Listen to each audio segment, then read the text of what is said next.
ये कहानी है गुरुकुल में पढ़ने वाले एक शिष्य की जिसका अंतिम दिन था। गुरुकुल में जब वह अपने गुरु को अंतिम प्रणाम करने पहुंचा, तो गुरुजी ने उसको बदले एक भेंट दी और कहा कि ये एक ऐसा शीशा है जो सामने वाले के मन में क्या चल रहा है, वो सब बता देता है।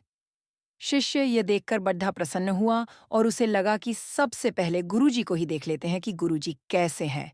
और जब उसने गुरुजी की तरफ शीशा घुमाया, तो उसे गुरुजी के अंदर दुर्गुण दिखाई दिए। उनमें क्रोध, द्वेष, अहंकार बचा हुआ है और गुरुजी थे, कुछ बोला नहीं और प्रणाम कर भेंट लेकर निकल लिया।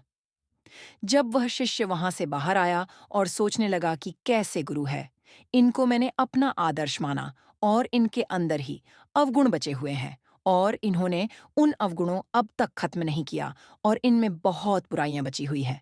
रास्ते में उसे जब अपना दोस्त मिला, तब उसे लगा कि दोस्त परीक्षा ले लेते हैं। उसके पास ऐसा शीशा था जो सामने वाले के मन में क्या चल रहा है, वो आसानी से पता कर सकता था। तब उसने अपने दोस्त को उस शीशे को देखने को बोल दिया और देखा कि दोस्त के अंदर भी बहुत सारे अवगुण हैं। उसका भरोसा टूट गया दोस्त से भी और आगे बढ़ा तो एक रिश्तेदार दिखाई दिए। तब उसे लगा कि चलो, इनका भी हाल जान लेते हैं। उनको भी शीशा दिखाया और तभी शिष्य उनके मन के भाव पारेच लिए कि रिश्तेदार में भी कमियां हैं। अब उस शिष्य का भरोसा धीरे धीरे संसार से उठाने लगा और कहने लगा कि गुरुजी, दोस्त और रिश्तेदार में कमियां हैं। अब वह शिष्य अपनी घर की तरफ आ चुका था और जब घर की तरफ बढ़ाने लगा, तब सोचने लगा कि माँ और पिताजी में कोई दुर्गुण नहीं होंगे और वो निर्मल होंगे। मेरे पिताजी तो बड्ढे प्रतिष्ठित हैं और समाज में बड्डी प्रतिष्ठा है उनकी और सब माँ को देवतुल्य मानते हैं। शिष्य घर पर जब गया तो पिताजी को सबसे पहले शीशा दिखाया और पिताजी में भी उसको अवगुण दिखाई दिए और माताजी को दिखाया, उनमें भी कमियां दिखाई दी। अब शिष्य का भरोसा ही टूट चुका था। अब उसे लगा कि वापस गुरुकुल जाते हैं और जल्दी से ये शीशा गुरुजी को वापस सौंप देते हैं। और गुरुकुल में जाने के बाद गुरुजी से पूछा कि ये शीशा आपने क्या दे दिया, इसमें सबके भाव पता चल रहे हैं, यहाँ तक कि आप में भी बुराई बची है।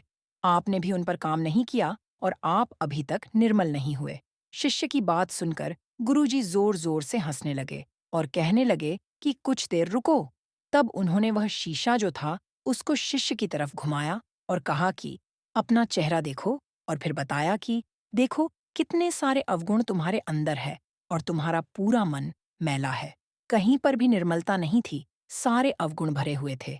तब गुरुजी ने शिष्य से कहा कि ये शीशा तुम्हें इसलिए दिया था कि तुम अपने आप को देखो और अपनी बुराई और अवगुणों को नष्ट करो और एक अच्छे इंसान बनो। और तुमने पूरा दिन निकाल दिया कि किस में क्या भरा हुआ है, जबकि ये नहीं देखा कि मेरे अंदर कितनी बुराई भरी है।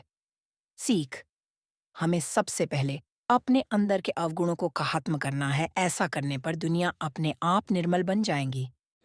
कहानी अच्छी लगी हो तो लाइक, सब्सक्राइब, शेयर करें।